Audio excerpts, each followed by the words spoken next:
Hello and welcome to another video on English Gram. Today we're going to talk about demonstrative pronouns. So let's see the definition first. A demonstrative pronoun represents a noun and tells us about its position as near or far.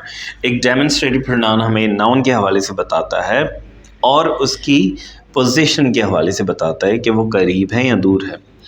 Demonstrative pronoun हमारे पास चार हैं. This, that, these, those. This और that singular के लिए इस्तेमाल किया जाता है जब एक चीज़ की बात हो, और दीज और दोज प्लूरल के लिए इस्तेमाल किया जाता है. दिस हम इस्तेमाल करते हैं जब कोई चीज़ करीब हो. दैट इस्तेमाल करते हैं जब कोई चीज़ दूर हो. दीज इस्तेमाल करते हैं जब चीज़ें करीब हों और हम इशारतन कह रहे हों, इशारा देकर बात कर रहे हों. और दोज इस्तेमाल करते हैं जब चीज़ें दूर हों. एग्जाम्पल सेंटेंस हमारे पास है, दिस इज़ ब्यूटिफुल. यहाँ पे कोई चीज़ है, मैंने उसका नाम नहीं लिया, तो मैंने ये कहा है ये खूबसूरत है, चीज़ की तरफ देखते हुए या इशारा करते हुए. फिर अगर दूर है तो मैं कह सकता हूँ दैट इज़ ब्यूटीफुल, वो खूबसूरत है. इसी तरह अगर प्लूरल है, एक से ज़्यादा हैं, तो मैं कह सकता हूँ दीज आर ब्यूटीफुल, ये खूबसूरत हैं. और अगर चीज़ें दूर हैं तो मैं कह सकता हूँ दोज आर ब्यूटीफुल, वो खूबसूरत हैं. अच्छा, डेमोन्स्ट्रेटिव प्रोनाउन सिर्फ यही नहीं बताते कि कोई चीज़ करीब है या दूर है, इसकी एक और भी यूसेज है, इसका एक और भी इस्तेमाल है. तो चले उसके हवाले से थोड़ा देखते हैं.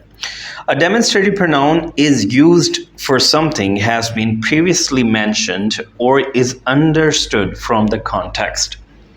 मतलब एक डेमोन्स्ट्रेटिव प्रोनाउन किसी चीज़ के लिए इस्तेमाल किया जाता है जिसका पहले जिक्र किया हो या जिसके बारे में आप पहले से ही समझ गए हों कि किस चीज़ का जिक्र किया जा रहा है. मिसाल के तौर पे जुमला नंबर है एक, अमजद कहता है hey let's go to a tea cafe as the weather is cool now.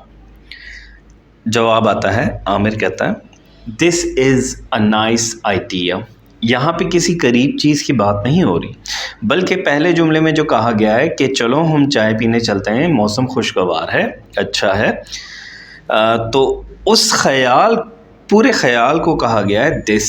यानी जो तुमने ख्याल किया है अमजद, तुमने जो जाने का ख्याल किया है वो एक अच्छा ख्याल है. This is a nice idea. इसी तरह दूसरा जुमला है, do you still have the bike you wanted to sell a week ago, I want that. तर्जुमा, क्या तुम्हारे पास अभी भी वो बाइक है जो तुम पिछले हफ्ते बेचना चाहते थे? मुझे वो चाहिए या मैं वो चाहता हूँ. यहाँ पे दैट हवाला दे रहा है बाइक का, यहाँ पे करीब की बात नहीं हो रही. यानी पहले जिक्र किया है सवाल के अंदर बाइक का, दोबारा जिक्र नहीं किया, अब दैट कहा है. तीसरा है, असलम कहता है hey Adil look at my recent paintings.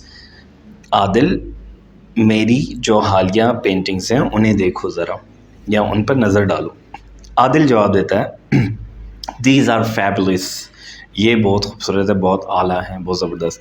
यहाँ पे जो रीसेंट पेंटिंग्स का जिक्र किया गया है उसका हवाला दिया गया है. गो कि ये पेंटिंग्स करीब भी हो सकती हैं, लेकिन यहाँ पर जब पहले जिक्र कर दिया था पेंटिंग्स का तो दोबारा उसने कहा है दीज आर फैबुलस, ये बहुत खूबसूरत हैं. अब तक के लिए इतना ही. उम्मीद है आपको ये वीडियो पसंद आई होगी और सब्सक्राइब, लाइक और शेयर कर दीजिएगा. और अगर आपका कोई क्वेश्चन है तो आप वो कमेंट सेक्शन में मुझसे पूछ सकते हैं. अगली वीडियो तक के लिए अल्लाह हाफिज़.